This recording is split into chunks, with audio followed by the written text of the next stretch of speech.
Everyone, welcome. And we're coming to you from the unceded lands of the Kumeyaay. I appreciate everyone coming tonight. We're looking forward to hearing from two great speakers. Before I introduce them, I'd like to describe that we will be taking questions, but we would like you to put those questions in the chat, and we will moderate those questions at the end of their presentation.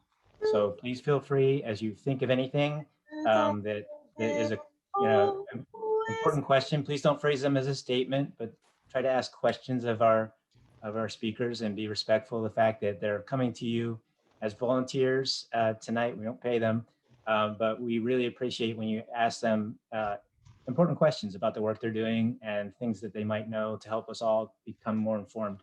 So please do leave those in the chat, and I will be sweeping them up as we go along, and then we will ask those questions at the end. Let me introduce Janis Jones first. Janice Jones is an educator, artist, and environmentalist who cleans local beaches and creates art with the plastic debris that she finds. She conducts hands-on art to raise awareness workshops in K-12 classrooms and hosts awareness-raising activities at festivals throughout San Diego County. In addition, she's an advocate for common sense plastic pollution reduction policies. Also with us tonight is Brady Bradshaw. Brady Bradshaw is a community campaign organizer, national champion freediver, and a spiritual seeker and devotee to the ocean. He has committed the past decade of his life to protecting our coastlines from another crisis, the BP Deepwater Horizon disaster that he witnessed firsthand in 2010. With the offshore oil drilling victory seemingly imminent, Brady is now shifting focus and is working with elected officials to stop plastic pollution at the source through local, state, and federal legislation. So let's please give a quick virtual hand to Janice and Brady. Thank you, Carl, and thank you to the North County Climate Change Alliance for inviting us to present tonight. Very much appreciated, and thank you everyone that's here. I know that there's a lot going on tonight and a lot going on in everyone's lives, and having you be here tonight means a lot, so thank you. With that, I'm going to go ahead and share my screen. I do want to mention that, let me get it set up here, that I'm going to be doing the first half of the presentation tonight, and then Brady's going to jump in the second half. My lens is as an artist and an educator and a beach cleaner here in North County, San Diego, and Brady will be providing a more global view of the problem. And the ever popular question, is my screen sharing look right? Okay, good, thank you. So Carl already told you a little bit about me. I'm an educator. I've been a teacher and a teacher on special assignment in Oceanside for over 30 years. I'm also a compulsive beach cleaner and artist, and I'm the Rise Above Plastics co-lead for Surfrider Foundation San Diego. This portrait was taken by my friend Margaret, who surrounded me in some of the blue plastics I've collected on North County beaches, and it's called Drowning in Plastic for obvious reasons. I believe my husband, who should be listening in right now, Paul, thank you, I have to acknowledge you. I think he feels that he's drowning in plastic too. The image on the right shows the part of the garage that he has been able to remain in possession of. The rest of our garage, including the space that I'm sitting in right now, has been taken over by plastics. As a teacher, I have learned a lot about engagement, and I've come to appreciate this quote from What We Think About When We Try Not to Think About Global Warming. What we know from psychological studies is that if you overuse fear-inducing imagery, What you get is fear and guilt in people, and this makes people more passive, which counteracts engagement. The arts are an engaging way to draw people in and introduce them to difficult topics and difficult environmental topics. I made this piece called Deer in the Headlights to illustrate this concept that much like deer, when they're caught in the headlights, people will freeze when they're inundated with difficult issues. So the trick is to unfreeze us. And a quote from Psychology Today resonated with me when I read it. It's time to unfreeze us and turn our fears into motivated action to save our planet. So with that said, I'm going to ask you how you're feeling right now on a scale of plastic. If you're like me, you've been attending a lot of Zoom meetings and webinars. And for me, at least in the education world, many of our meetings have started with a quick check-in where we rate how we're feeling on a scale of dogs or cats. But because tonight we're talking about plastic, take a look at the faces there and think about how you're feeling on a scale of plastic. I am feeling like number 5 right now because I'm happy to be here with you and I'm excited about sharing my story with you.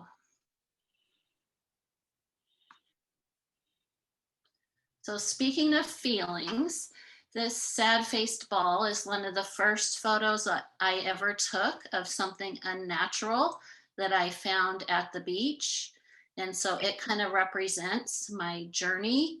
And actually my sister and her husband, and I think they're also here on this call. Hi, Judith and Richard. They were my inspiration.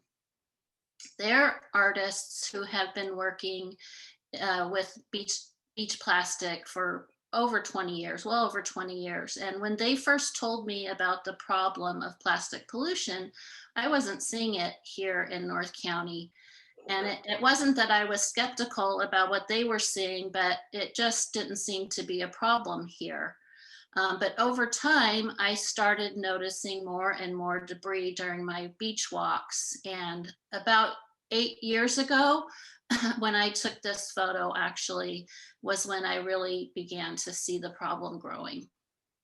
So I started documenting the things I was finding, like this ball, by taking pictures of them and posting the images on social media as a way to raise awareness about the plastic pollution problem.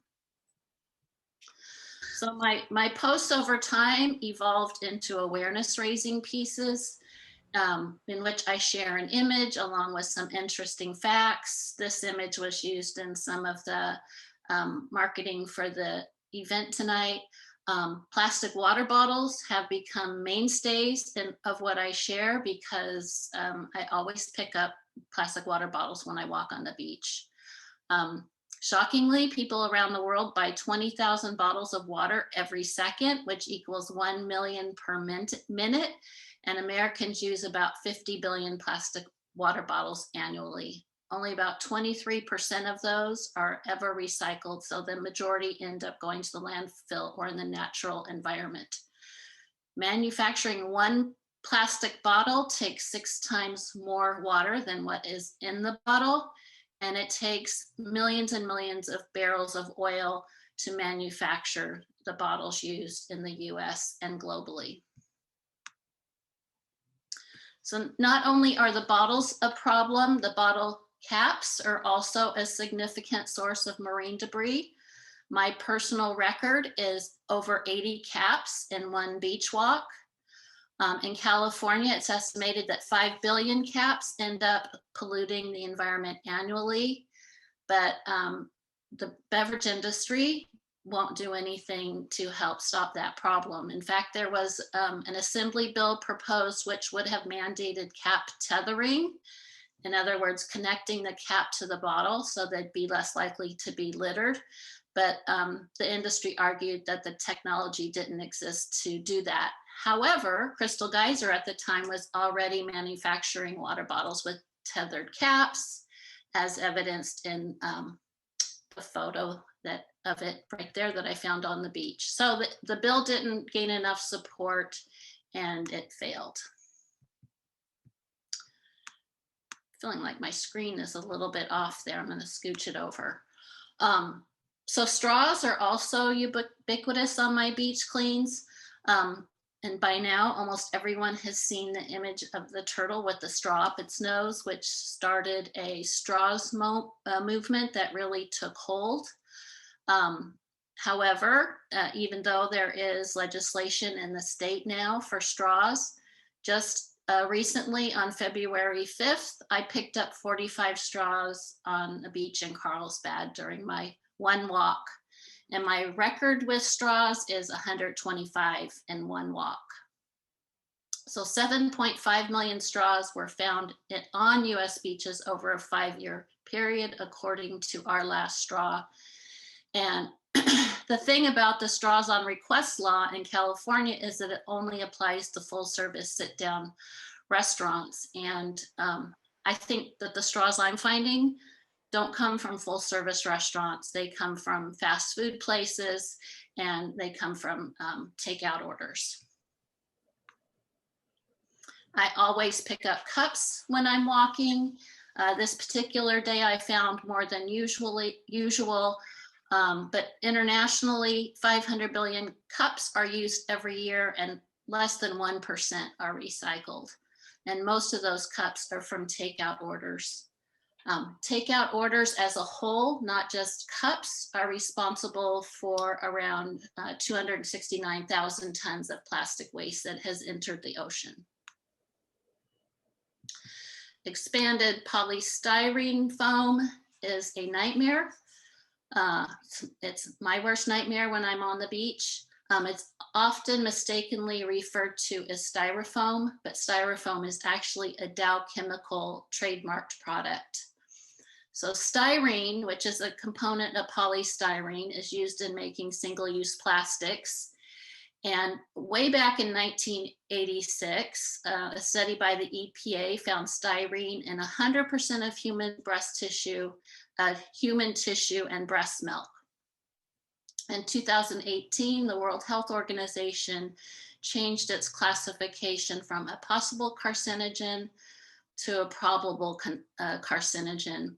And even today, with that knowledge, 14 million tons of it is produced each year.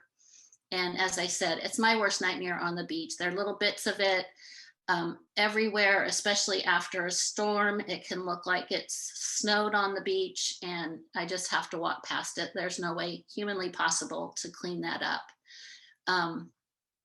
There are 121 bans of different sorts across California, and Berkeley's ban was enacted in 1988.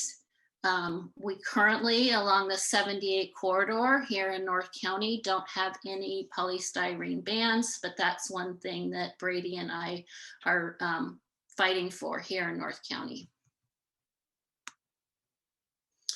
Starbucks stirs, cups, lids, straws, always find them on the beach. And they do some greenwashing where they will say they're coming out with the next best cup, or they're switching out their lids and getting rid of straws. But I found it really ironic when I was making this post. I tagged Starbucks directly and called them out for their statement that the planet is their most important business partner. I find that hard to believe when we see what they're doing to the environment. Needless to say, Starbucks did not reply to my post. Utensils are another common single-use plastic item found on beaches. 100 million are used every day in the US. Plastic cutlery, like these other things I've mentioned, are among the top 10 items found during cleanups. And during the 2018 International Coastal Cleanup Day, volunteers removed close to 2 million plastic utensils in that one day alone. So all these single-use items, including utensils, have an impact on the climate. And this video, called The Epic Journey of a Spoon, illustrates the ridiculousness of our addiction to convenience over everything else. And although it's about spoons, it can apply to all those things talked about already. A short video, just about 2 minutes long. 4.5 billion years ago, a giant molecular cloud collapses in space, setting free a solar nebula out of which a planet is born, Earth. For 2 billion years, this planet evolves and first life appears. A soup of cells, bacteria, algae, fungi, a myriad of plants come to life. Fish rain the oceans and eat the algae. They absorb the sunlight and store it in their bodies. Dinosaurs, amphibians, reptiles, birds, and mammals, they all live and die. And each year, their dead bodies are covered by layers and layers of sediment. Heat and pressure rise, turning them into yellow-black liquid, oil.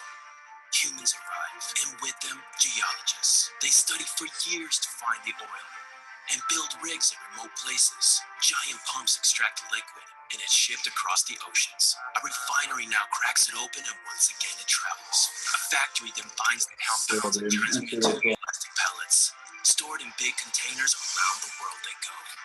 Liquefied, they're molded into the shape of a beautiful spoon. The spoon drops and cools off to harden. Wrapped in plastic, it is put into a box, and the box is put on a pallet, and the pallet is put into a container, and the container is put on a truck, and the truck drives to a port, where the container is put on a ship, and ship, the spoon arrives 6,000 kilometers around the world, where it is picked up by a merchant who puts it on a truck and drives it to a store, where it's placed on a shelf in a temperature-controlled room, where it sits for 2 months until you select it and pay for it with the money you've worked hard for, and you drive the spoon home, which is where you are standing right now, with the spoon in your hand. Now tell me, do you still think it's too much effort to use a metal spoon that you just have to wash?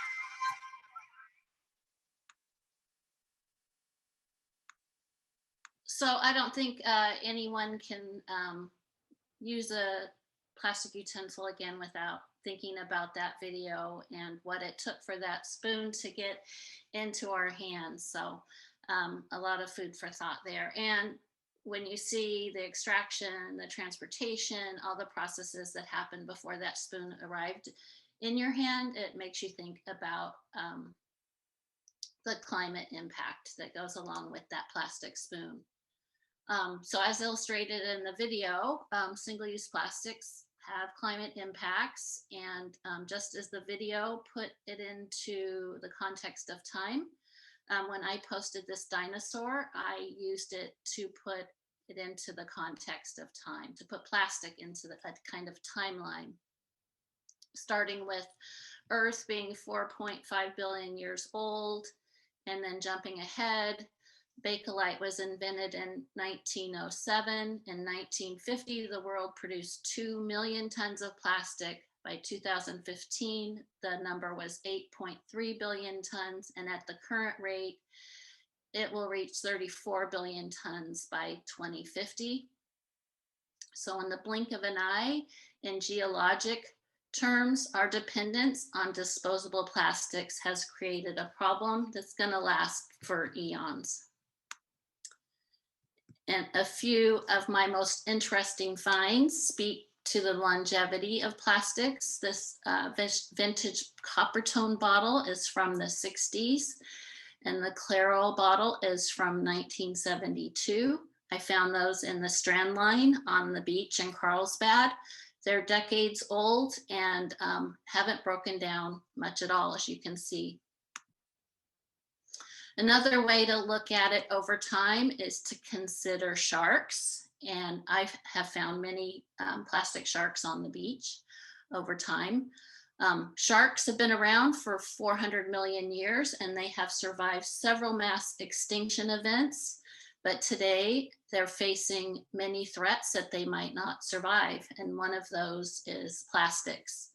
Microplastics, the tiny bits, are like magnets for persistent organic pollutants such as PCBs and DDT.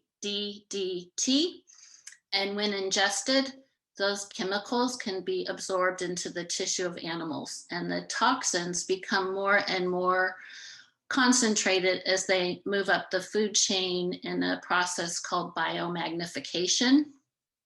So consequently, the microplastics are most toxic to predators at the top of the food chain, which of course includes sharks and also us as humans. Sometimes my finds spur me to reflect directly on climate warming. This number 2 hot toy ball was from Chuck E. Cheese, and it led me to consider the global average temperature and the need to prioritize actions that will limit the temperature increase to 1.5 degrees Celsius. At 2 degrees, as everyone knows, the consequences are going to be much more extreme weather, wildfires, sea level rise will all be much more extreme at that temperature. So over time, my cleaning up and photography, and through that, I started actually saving the most colorful and interesting pieces of plastic. And that started me on my making journey, also inspired by my sister and her husband. This is the largest piece that I've made to date, and it represents the currents in the Pacific Ocean that carry the plastics into an area known as the North Pacific Garbage Patch. The North Pacific Garbage Patch is actually one of 5 garbage patches that exist around the world. And if you look closely at this piece, if you see it in person or even in this image, you can see common household items, like right here is a razor. This is an old school calculator. There's a toothbrush handle here. And any of these things, they're all things that we've used in our lives on a regular basis. And any of them. Keep going. How many are on it now? Oops. Any of them could have been mine or yours at one point. So the garbage patches have been called islands in the past, and so people have thought of them as islands essentially, but they're actually more like plastic soup because they're made primarily of the microplastics, which I find a lot of here on our local beaches. But you wouldn't necessarily even know they're there unless you were looking for them, because they're often in the strand line underneath a pile of kelp. And so I see them every time I go to the beach, but other people probably don't realize they're there unless they know. So the blue pieces of plastic in the turtle are microplastics that were made from the degradation of larger plastics and that fragment into smaller and smaller bits. And then the opaque rounded plastic pellets are called nurdles. They showed them in the spoon video actually at one point, as they were, that's how the plastics are transported. So they're pre-production pellets that are used to make other plastic products. They're shipped all over the world, as you saw in the spoon video. Unfortunately, they're often spilled during manufacturing or transportation. And when they enter the watershed, they're swept out to sea and can be carried by the currents to one of the garbage patches. In addition to being called nurdles, they're also called mermaid's tears. And with 250,000 tons of them entering the ocean annually, there is plenty of good reason for mermaids to cry over spilt nurdles. Over 90% of plastic items are being made from virgin fossil feedstocks, and 40% of plastics produced are for single use. And all of those items start with a nurdle. So if our current growth continues, plastics will account for 20% of total oil consumption and 15% of the global annual carbon budget by 2050. So unless we do something about plastics, we're not going to be able to stay below that at that 1.5 Celsius. So microplastics and plastics also have a direct impact on the ocean itself. People tend to think about the gyres or the garbage patches floating at the surface of the ocean, but plastics have been found throughout the entire water column and in the deepest parts of the ocean, including the Mariana Trench. And it's estimated there are 14.4 million tons of plastic at the bottom of the ocean. And that plastic impacts the ocean's ability to sequester carbon. So plastics not only contribute to climate change throughout its life cycle, but it also releases greenhouse gases when it enters the environment. Sarah Jean Royer, who is now at Scripps Institution of Oceanography, found that plastic degrades, it releases greenhouse gases, including methane and ethylene. Polyethylene is used in plastic bags and other common single-use items, and it's the worst emitter and the most widely used type of plastic. And I don't believe that this process of emission in the environment has been included in the global greenhouse gas budget. And these items here are all things that I found on local beaches. So another way that the ocean isn't impacted, or that we are impacted with the way it impacts climate change, is through plankton. And zooplankton ingest microplastics. There's even a video of a microscopic zooplankton eating a piece of plastic. So it enters the food web at this lowest level. But the impact goes beyond that, because plankton are an essential part of the ocean's ability, the ocean's carbon sink, because they transport carbon dioxide to the seafloor, where it's stored in the sediments. And plastics impact on plankton could reduce this capacity to act as a carbon sink. And that impact extends to tiny lanternfish, which actually make up half the total fish mass in the ocean. During the day, lanternfish stay in deep waters, and at night they go to the surface to eat plankton before they go back down and deposit their waste. And through that process of depositing their waste, they sequester the carbon that they ingested while at the surface. A study revealed that more than a third of the stomachs of lanternfish captured in the North Pacific Gyre contain plastic fragments. The fragments, not surprisingly, were the size and color of plankton. And again, anything harmful to lanternfish could hinder the ocean's capacity to act as a carbon sink.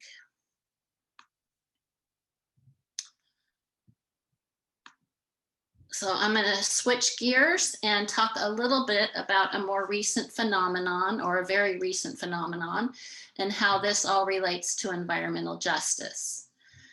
When the beaches closed last year, I couldn't go do my regular beach cleanings for quite a long while. And I began walking around town here in Vista. And I started photographing all the masks and gloves that I found. And now to date, I've documented about 1,500 here within a fairly short radius around Vista. But they are a reminder to me that communities of color, marginalized communities, are the most impacted by plastics, because fracking facilities, industrial plants, and waste incinerators are located most frequently in fence line zones.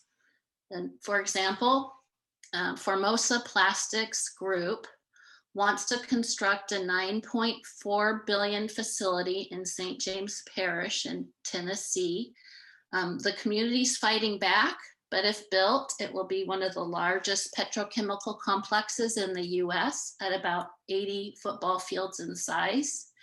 And it will double the toxic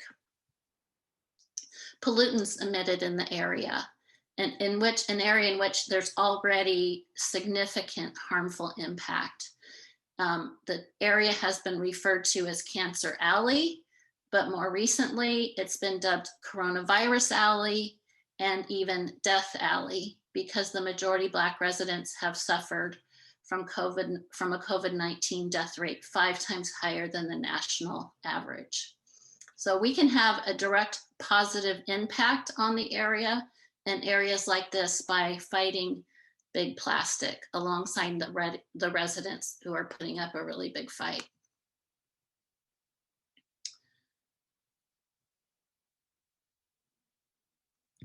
This is a video interview of one of the residents in the area who's actually the leader of Okay, this. go back to the meeting.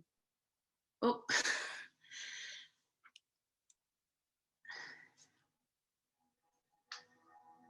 One night, my 3-year-old daughter asked me, "Mommy, why does it smell so bad?" It was overwhelming, like something was burning. I was scared my sinuses would be inflamed and my daughter would get sick.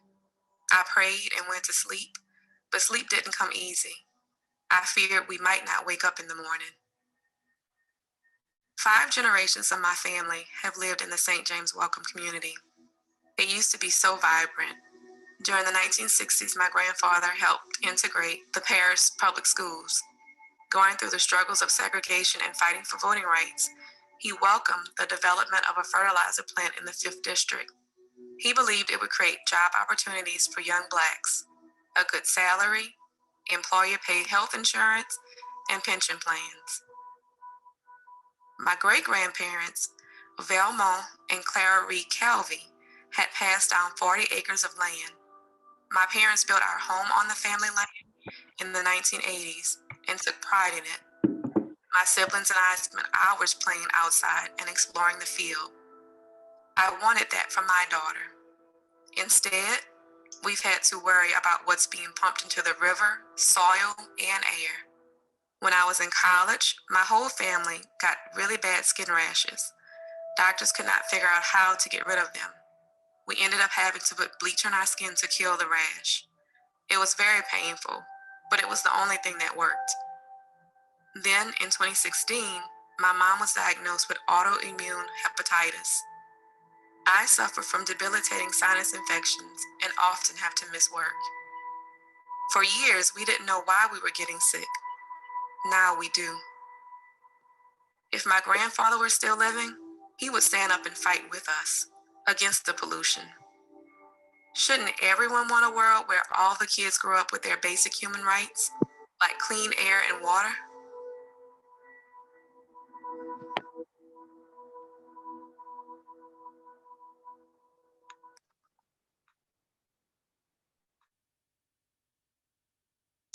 so yes, everyone should want a world where all children everywhere have clean air and clean water.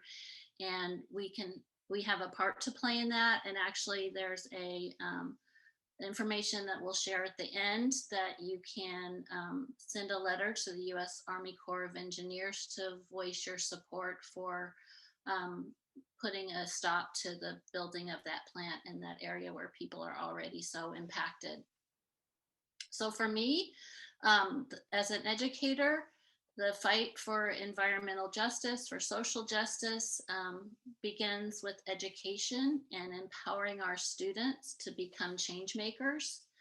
To that end, my collecting and making merged with my teaching, and I started taking bins of plastic debris into classrooms to raise awareness and get kids involved, and engaging them through the process of playing with the materials and making art with the materials makes it accessible to them in an unthreatening way. And a quote that speaks to that is that play invites people to stay engaged within subjects that are far more serious than can be dealt with in an earnest fashion. And that's true for adults as well as for children. This little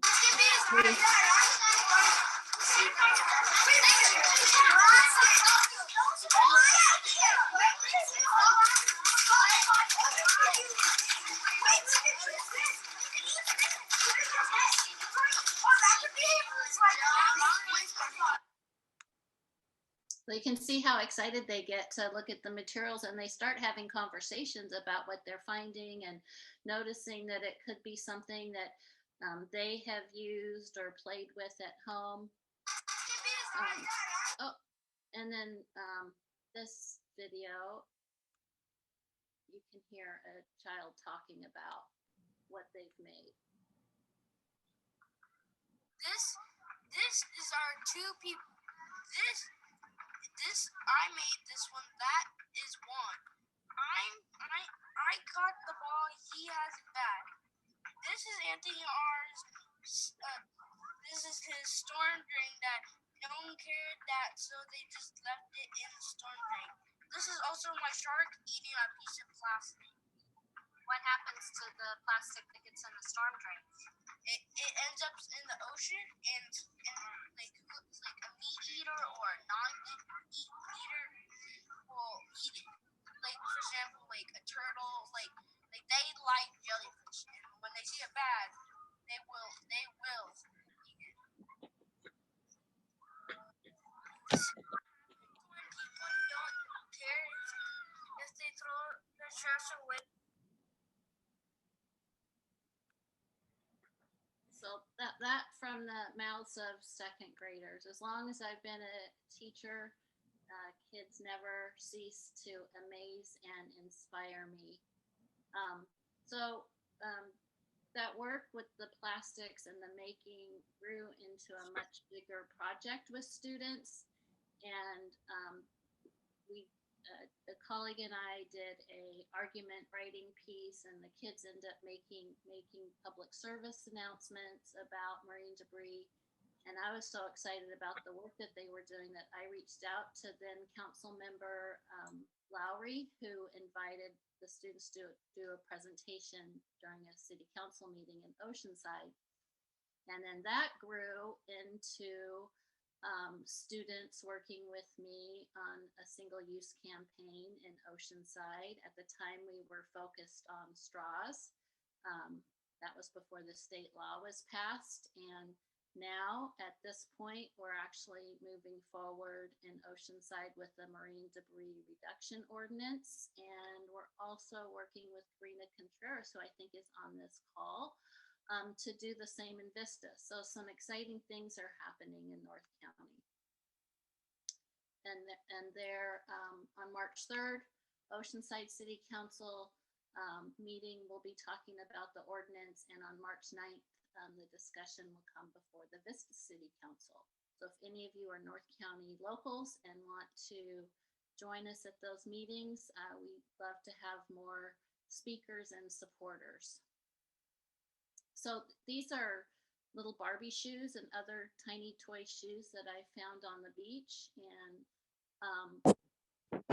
starting at the local level might seem like a tiny step, but starting small, starting local can help build support and momentum from the ground up that will have more wider reaching impacts down the road.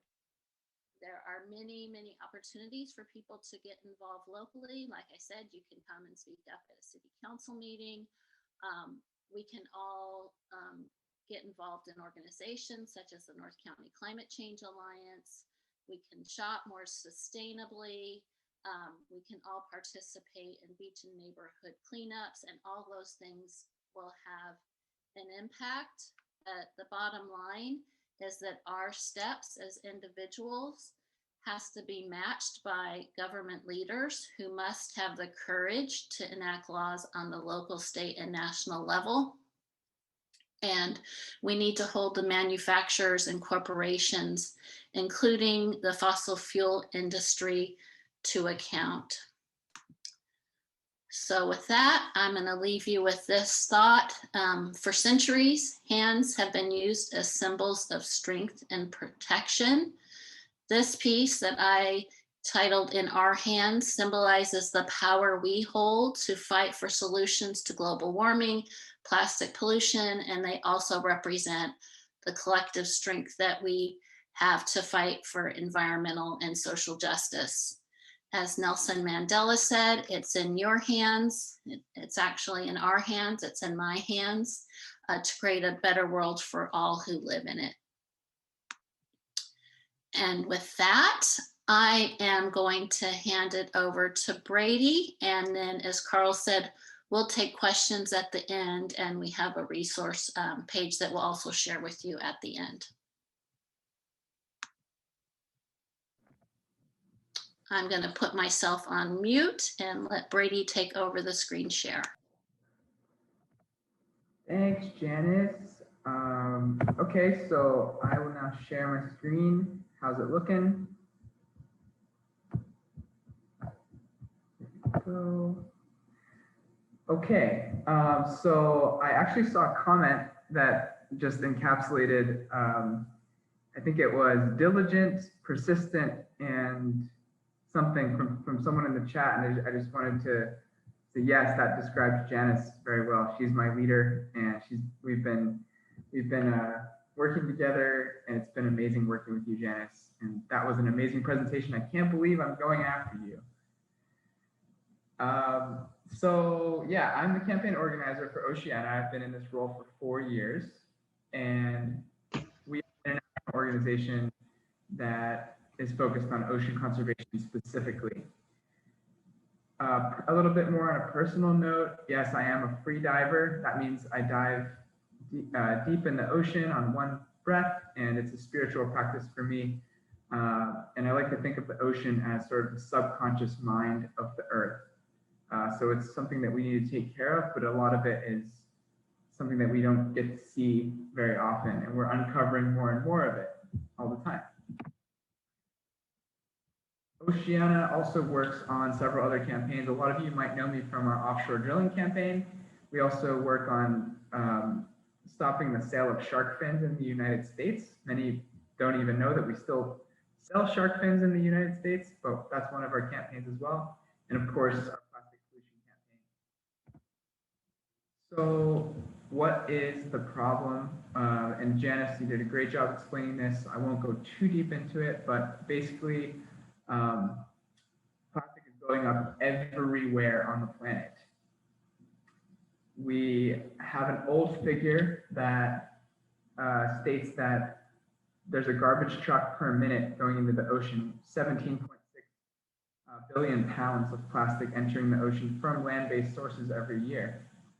But new studies are already saying that we're at about 1.5 trucks per minute. So that number is increasing, and we're starting to see an actual increase in the production of plastic as well. Oceana just released a new report studying 1,800 marine mammals and turtles that had ingested, swallowed, or gotten tangled in plastic. And as was described, sea turtles can often mistake plastic bags for jellyfish. Smaller animals can ingest tiny microplastics, and it builds up in the food chain. So in our study, we found that 88% of the animals that we found were actually endangered or threatened with extinction. Those are the kinds of animals that are being impacted the most from plastic pollution, are the ones that we're seeing that are getting impacted the most. They're higher up the food chain, they're more vulnerable to other threats as well. There's all sorts of toxic pollutants building up in their bodies. And many of these animals actually regulate ecosystems. So everything in the ocean is in balance, and everything in the ocean has been evolving for millions of years to get to this point where it's at right now. The kelp forest that we see off the coast of California are a habitat that has been co-evolving with all of the animals that are out there for millions of years, and it's a great sink for carbon. So these impacts to animals is the climate impact. That is something that I think is really important, that when one of these species goes out of balance, it can cause what's called a trophic cascade, one of my favorite concepts, and it can throw off all of the other balance of the ecosystem. So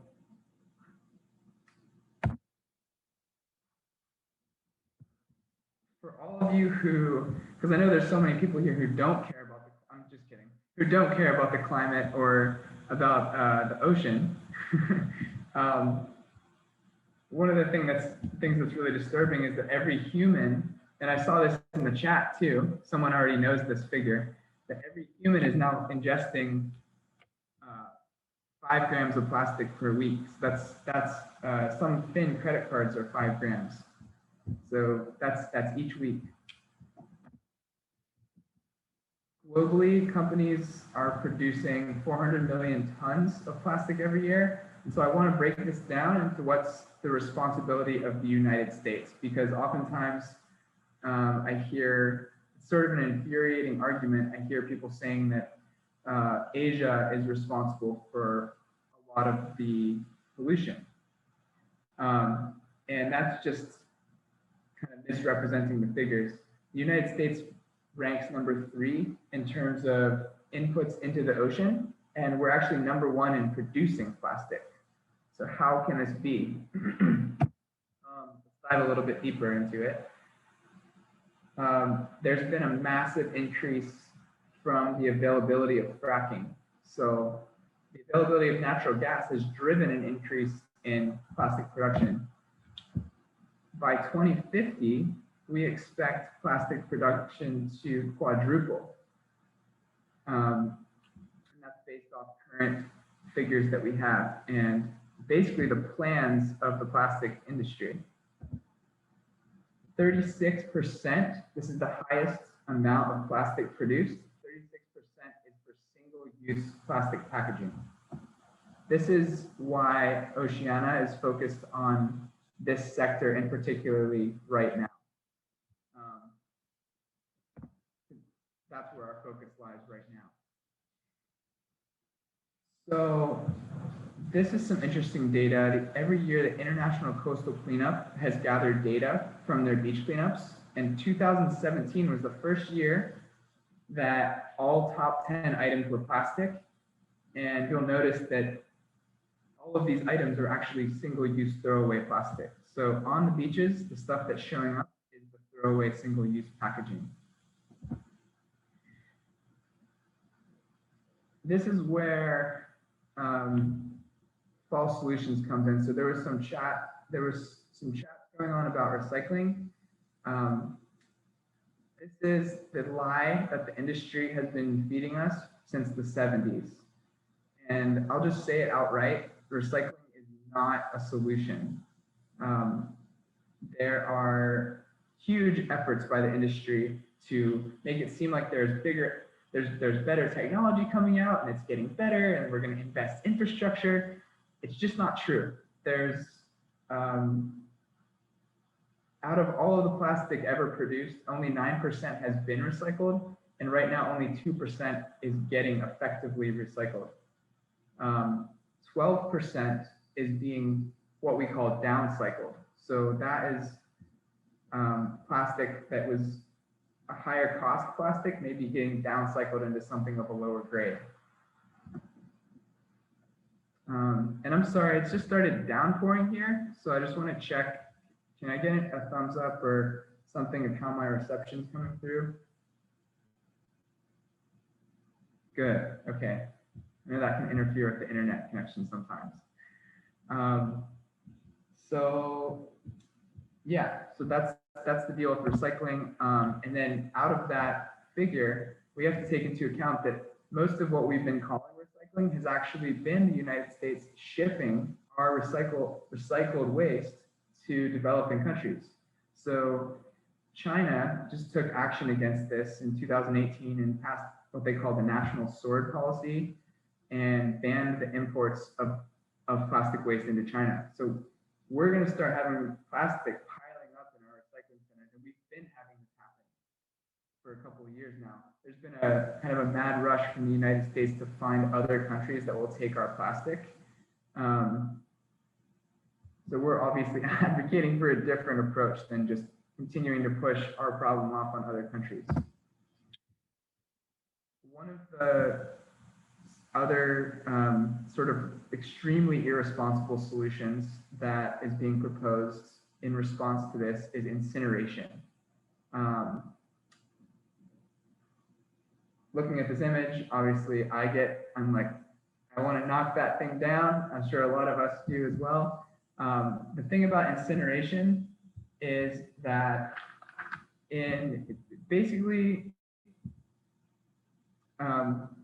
At these plants, there are cancer-causing chemicals like furans and dioxins emitted into the communities that these incinerators are placed in. The greenhouse gas emissions are huge, and not only are the impacts huge, but there's an economic mechanism created where when an incinerator is built, it creates a demand and an economic argument for having more single-use plastic. So it's sort of another way to mask the issue. I'm just going to read this quote from our chief policy officer. When your bathtub is overflowing, you don't run for a mop before you turn off the faucet. Recycling is the mop. We need to turn off the faucet. So I just love that quote, and I think it's important to keep that in mind. There are some companies that are taking the lead on eliminating single-use plastic from their supply chains, like this grocery store with plastic-free aisles, and this airline who doesn't provide single-use plastic on the flight, but it's just not enough. We need policy too. So worldwide, nations have been taking responsibility in ways that the United States has not been, and the number of countries that are passing national policies has been sort of skyrocketing. And we have already seen the effectiveness of local policies. So this is an example from Washington, D.C., and this is just a bag fee. So this isn't even a ban on plastic bags. This is just putting a fee on plastic bags, and it resulted in a 72% decrease in the number of bags found in cleanups. There's a huge list of 140 municipalities in California. There's a lot more than that now, and the list is growing. So what can cities do? Cities can pass one of many effective measures, or they can pass multiple. So we can prohibit the use of single-use plastic or foam products. We can prohibit balloon release. Phase outs can be acceptable, but it's like that's sort of a compromise that can be really good to kind of reach agreement with business entities who want to phase out. By request only is a great option. And then there's, of course, economic incentives. We advocate for all of them as far as these cities are willing to go. So nationwide, the bill that Oceana is supporting is the Break Free from Plastic Pollution Act, and we're expecting a reintroduction in the coming months of this bill. A couple pieces I want to point out is that this holds the producer of the plastic responsible for collection and recycling. So they're going to have to find a way to clean up the waste that they're producing and putting out. It also incentivizes a phase out from a lot of different products, and it's just an all-encompassing federal bill. And it's super wonky, so I won't get into all the details right now, but that is something that we need. A couple of members of Congress in San Diego are still not fully supportive of it yet. So what can you do this week? So we're here engaging our minds in this process. We're learning at this stage. And I'm hearing an echo or someone off mute. So we're here learning, and that's important, but I also want us to really engage our hearts and our voices. Something that for me has been a practice is to actually use my voice and gather the courage and get up and make the phone call. So you can do it in email, or you can make a phone call to your city council members and call your elected representatives and make sure that the money that you're already paying them for tax dollars is being used to represent what you care about. So we have 5 cities in North County that are considering these ordinances, and all of these cities could use a little bit extra nudging to get their pieces of legislation over the finish line. And then I put the phone numbers here of Congressman Issa, who represents all the way from Temecula all the way down to El Cajon, inland a little bit now, and Congressman Peters, who represents sort of La Jolla, a little bit of San Diego, and up into Poway. These two representatives have not yet co-sponsored the Break Free from Plastic Pollution Act, so we need to make their phones ring.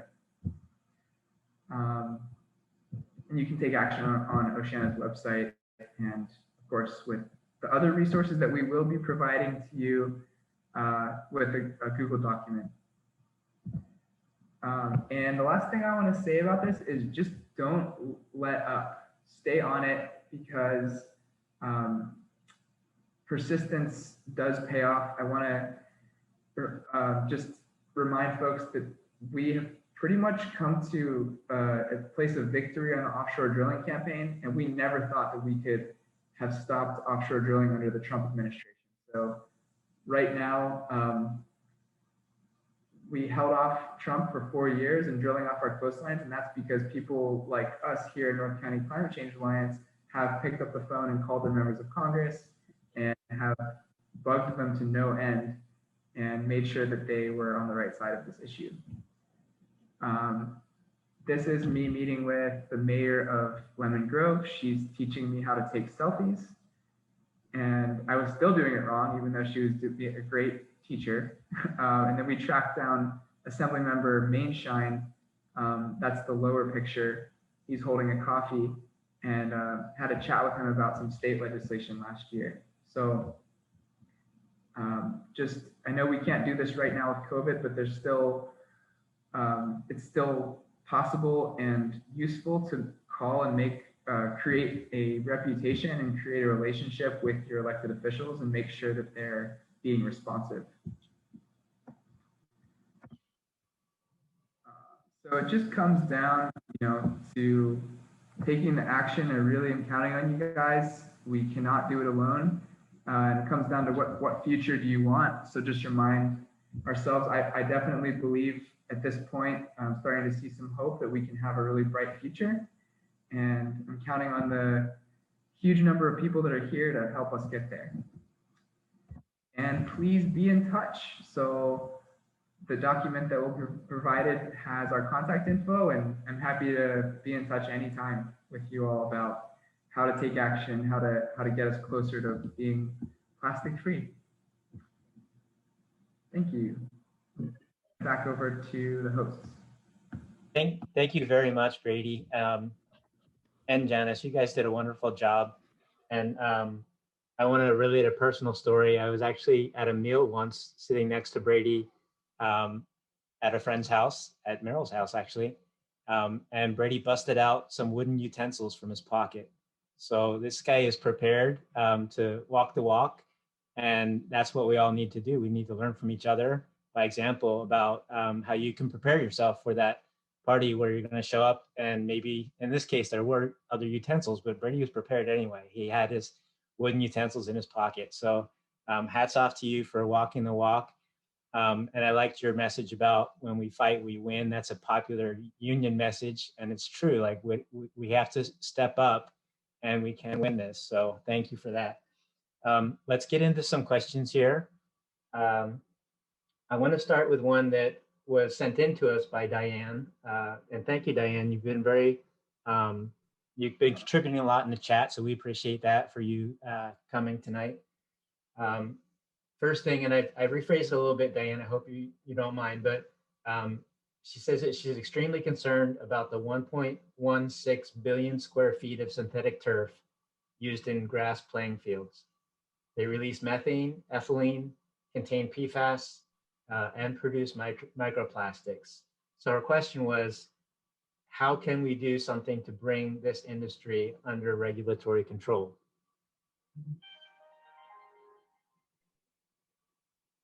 So Janice or Brady, do you guys have any ideas? Yeah, I'll go ahead and take a step.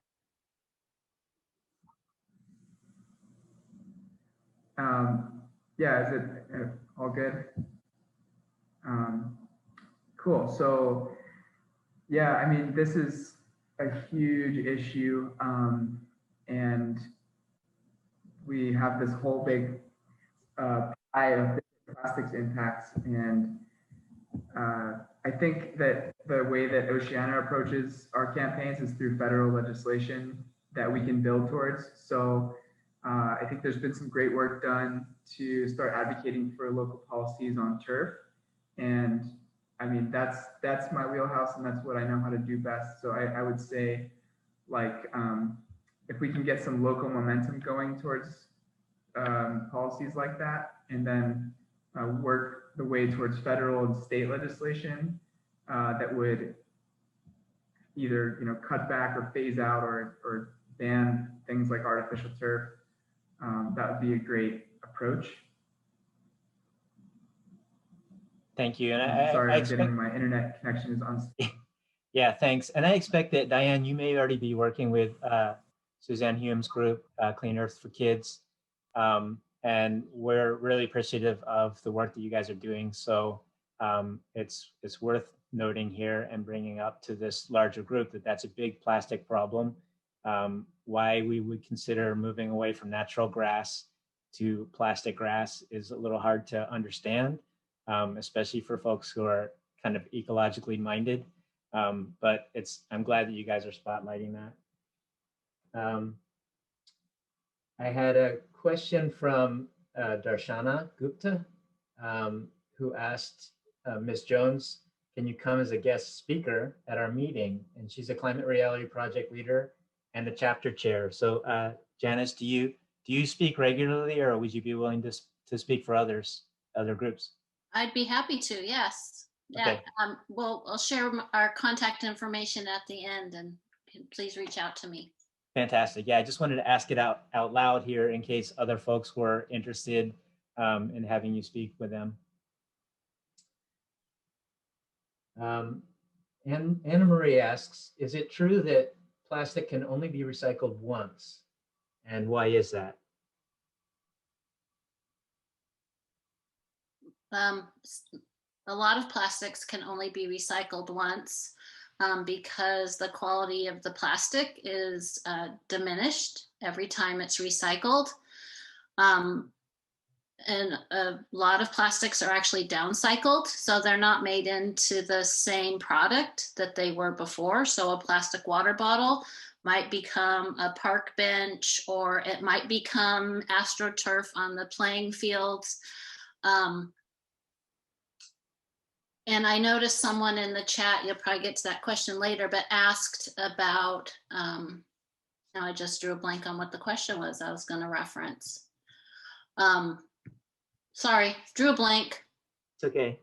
And we appreciate you guys. I know you guys are not always expert on each one of these questions, so we appreciate you taking your best stabs at it. So back to my point about downcycling, because it can't be recycled in the same product. Like when we recycle throw a bottle into the recycling, we think it's going to be made into a new bottle, and that's not the case. It'll become a park bench or something else. And someone in the chat, it came back to me, mentioned, what about making plastic items like park benches? And the problem that I see with that, it's a best use possibility for that product at the time, but park benches, plastic degrades over time. It off-gases, it emits pollutants as it breaks down. So either way, if it's in the environment, it's going to cause those problems. Yeah, thank you. And I guess, unfortunately, a lot of times manufacturing comes down to cost. And so if we don't force people to use recycled plastic, they may still go for the virgin plastic because they think it makes their product better or it's cheaper. And so unfortunately, it's always a problem of assuming that the recycling is the way to make this stuff last forever. It doesn't work that way, unfortunately. Yeah, the virgin plastic is much cheaper. Yeah. And I want to add in something here too about the economics of it all. I saw that there was a major bank that pulled out their funding for oil and gas recently, and I'm sure a lot of folks have been following that phenomenon. I think it's great to look at things like that because the natural gas industry has been invested in heavily. So that's why these plastics are so cheap. I mean, all that process that goes into getting that plastic spoon to your front door, That's a really, really expensive process, and it's been heavily subsidized. So like this idea that plastics, that we have to continue to justify uses for these plastics, they're really, it's really about delivering that death blow to not only the plastics industry, but the natural gas industry, because they're kind of one and the same. And at a certain point, we will reach that tipping point, a critical tipping point where they're going to take heavy hits, like banks pulling out of the funding. This question is from me. I thought of it when we were watching your presentation, Janice. What is the weirdest thing that you've ever seen on a beach walk? Honestly, I don't know. Some of the things I've seen are kind of disturbing. The weirdest thing that comes to mind, well, dentures. But then also I found a toe tag, and yeah, isn't that horrible? So it wasn't plastic, it was paper, but it was from someone who had passed away on the East Coast. And I never investigated it, but I was baffled by how that, and so I Googled, the name of the person was there, and I looked up the name, and I read about the service, the funeral service and everything, and I don't know how that toe tag ended up on the beach in Carlsbad. Wow. So it must have traveled through the Panama Canal. That's crazy. I don't know. Yeah. That is crazy. Let's see, from Mark, who asked a bunch of good questions. I'm trying to mix these things up a little. Is there a great data site on plastic recycling? Those that I find are very vague in scientific numbers. Oh, shoot. There's, I can find that and put it on our document. There is some information that I've seen on sites that are very helpful and show it with graphs and different kind of visual interpretations of it as well. Brady Cool. might have something to add there too. Yeah, I'll just add that there was like an SDSU site I think we were looking at, but one of the issues with plastic recycling is that a lot of times you have to get in touch with the waste hauler themselves to understand what's going on, and what their percentages are.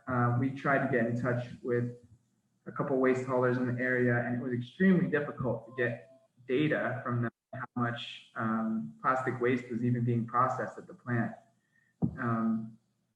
So yeah, I think I just on the subject of recycling again, like our waste haulers here have brought up the fact that plastic bags will gunk up the machines and actually cause the systems to have to shut down. And another piece on that is like any clear plastic often gets crunched up into these huge blocks. So to sort out what kind of plastic is which and which one can be recycled is like, it's impossible.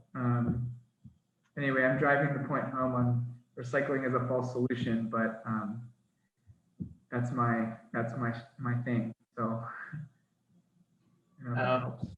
yeah, so actually, Brady, that leads me to another question that I had thought about, was this, you mentioned China's change in their policy and refusing to continue to take our plastic for recycling.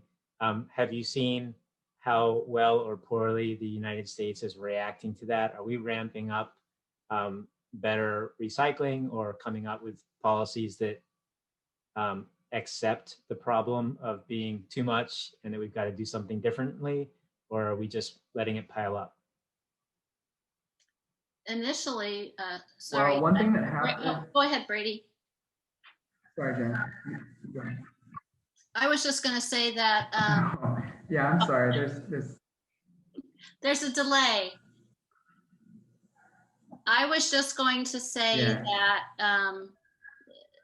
recyclers found other places to ship their plastics to after China quit accepting them, Indonesia being one.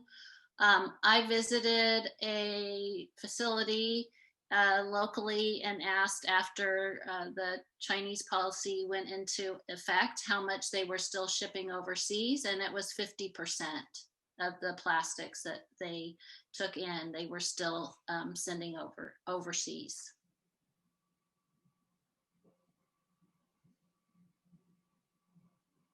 Brady, did you have Yeah, and I any? just wanted to say that, yeah, there was an effort, I guess when we started shipping our plastic to China, we did have some recycling facilities that were operating at, there was a push in the 70s to get to sort of even just make it appear that recycling was working.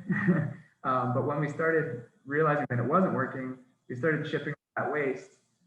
So there are these dormant recycling facilities here that California state legislation attempts to at least revitalize some of those facilities and try to get it functioning.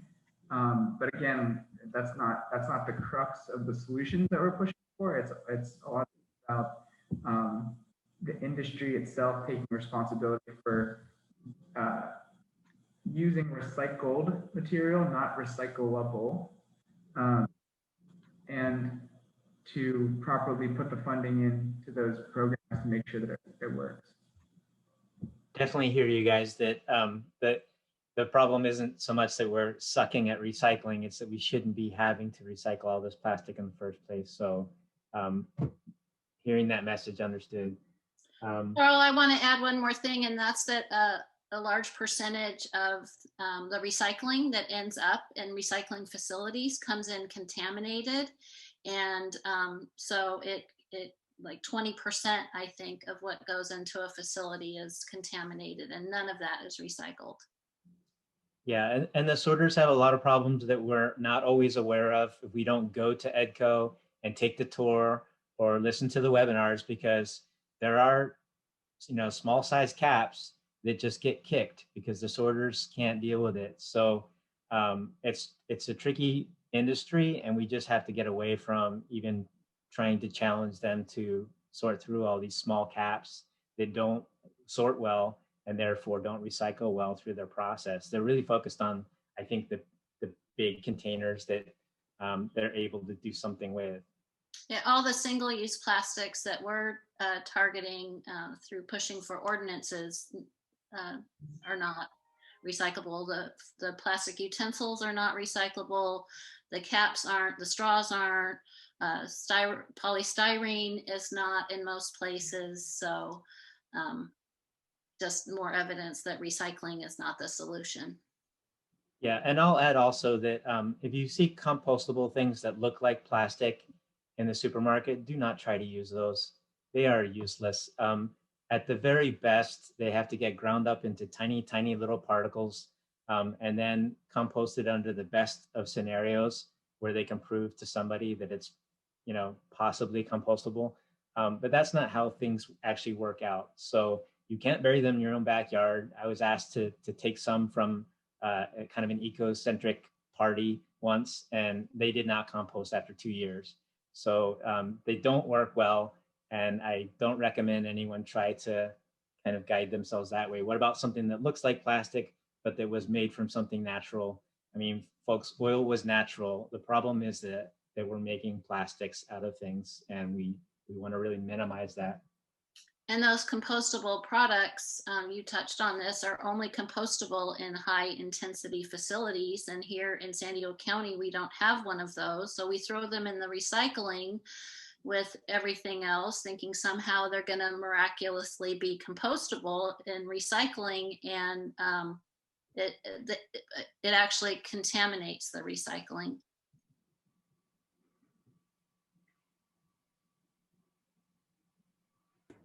Eve asked the question, Janice, do you have a website for your imagery? We love your artwork. We're wondering if that's something that people can share with others. Yeah, thank you. We have a document, like I said, it has all our contact information, but I'll also put my website in the chat.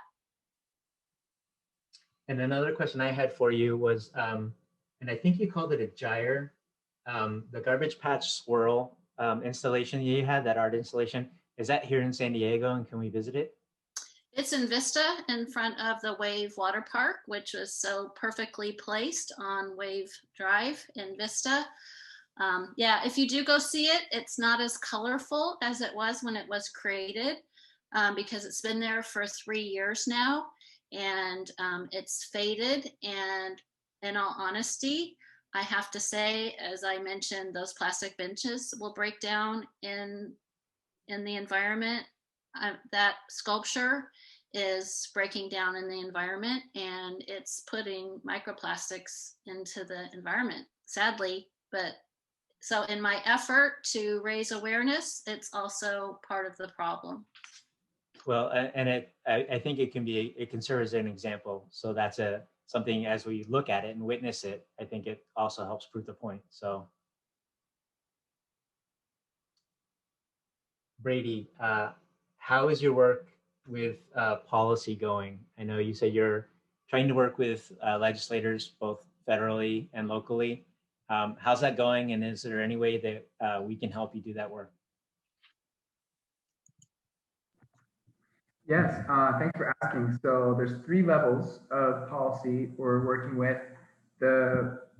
I'd say the best way for folks to get involved is right now is with local policy, because all the cities, it's kind of a hot issue right now, and all of the cities are kicking around these pieces of legislation and discussing with city staff. So the best thing you can do is to give your city council member a call, find out what district you live in, maybe call all 5 of your city council members, why not?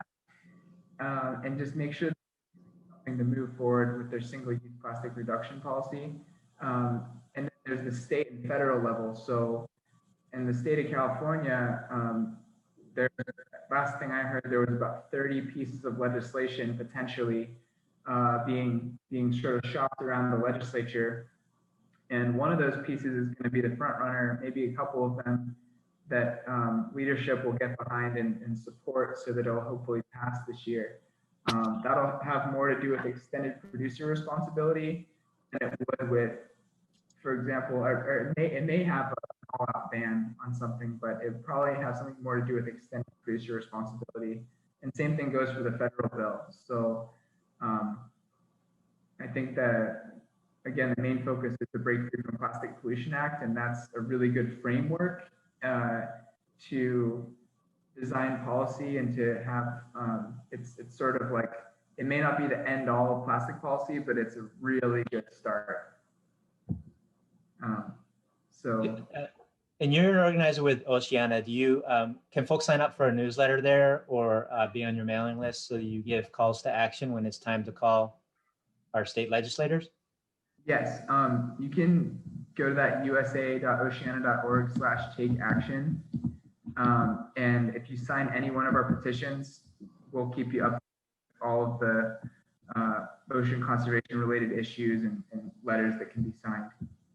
That's awesome. You know, the petitions are really helpful, folks, but then also watch for those calls to action. And if they ever ask you to pick up a phone, that is like 100 times more powerful than signing in a petition. So if you're asked to do that, try it once. You'll realize, wow, that was easy. They usually give you a script, something to say. And so it's not very hard, but it makes a much bigger impact on the elected officials when they get phone calls or when you meet them in person. So consider that. And I personally, Carl, I personally have been just working at the local level, but support state and national legislation as well. But as I mentioned in my presentation, that starting from the ground level will provide support for California. When California sees that all these cities are passing ordinances, and California is more likely to move forward, and then that supports national efforts as well. Karina Contreras, one of our council members here in Vista, I'm not sure if she's still on the call, but she had posted in the chat, I noticed the information about the upcoming city council meeting and the importance of getting people to come out and speak, support, write letters, whatever you can do here in our community and in your own community. And if anyone is interested in starting something in a community, outside of San Diego, reach out to us and we'll be happy to help you at the local level as well. That's fantastic. And if you do want to email, and I'm fixing the link. Sorry about that, and everyone. say, and if you do want to email anytime and say, what can I do today? I'll always have a suggestion for what's like the most effective action you can take on that day. A lot of the times the politics are shifting and changing, and there's maybe a more effective action to take in July than there is now. So you can email me anytime and I'll let you know what's sort of the most bang for your buck, if you will. Fantastic. Diane asked a question. This was also one that she emailed in, and I did some research on this too. So if you guys need me to field this question, I can try. She asked about the plastics in solar panels and also the recycling systems. So you guys have any knowledge about that?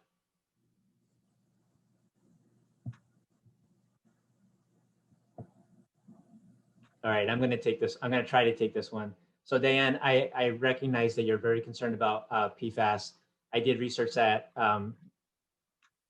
Admittedly, it was only a couple hours this morning. But one of the concerns is that PFAS, which is kind of a thing that we see in Teflon, and we know it's used for nonstick. The concern was maybe that's used on the top surface of solar panels or in some of the sandwich layers of solar panels. It's not actually the case. But people were concerned, and rightfully so. And so I will drop in the link, in the chat, a link from a university professor that did check this out just to make sure. So I wanted to leave that for you.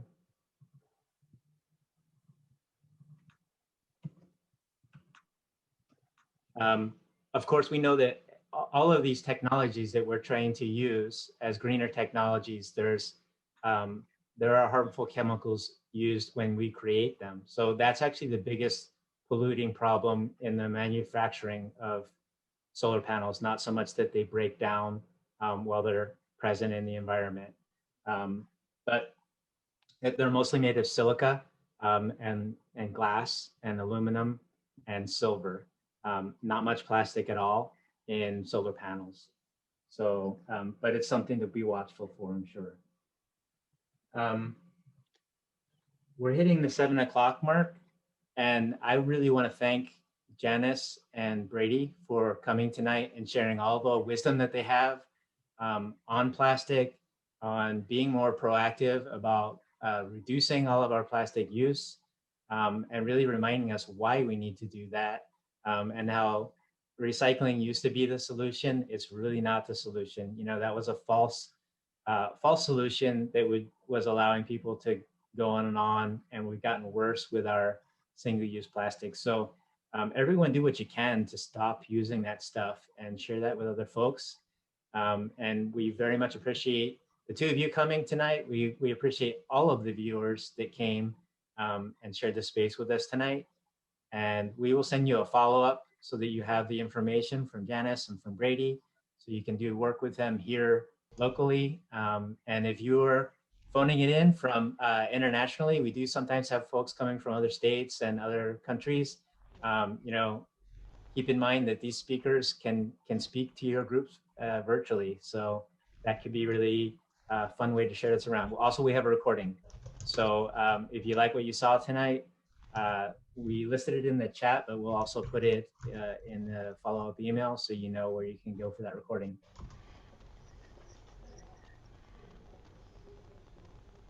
And I think we should all come off of mute so that we can thank them and say goodnight. Well, before we go. Oh, I'm sorry.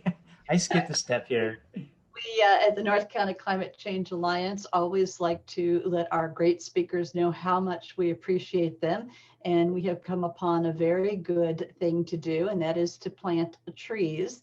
And so for each of you, we have bought you a tree that in your honor that has been planted in a national forest area that has been affected by the wildfires that we've had. So you can go online and you can look it up and you can find out exactly what your tree is doing and it's a great idea for Valentine's Day coming up. Instead of roses, send your loved one a tree. But again, thank you so much. We do appreciate you.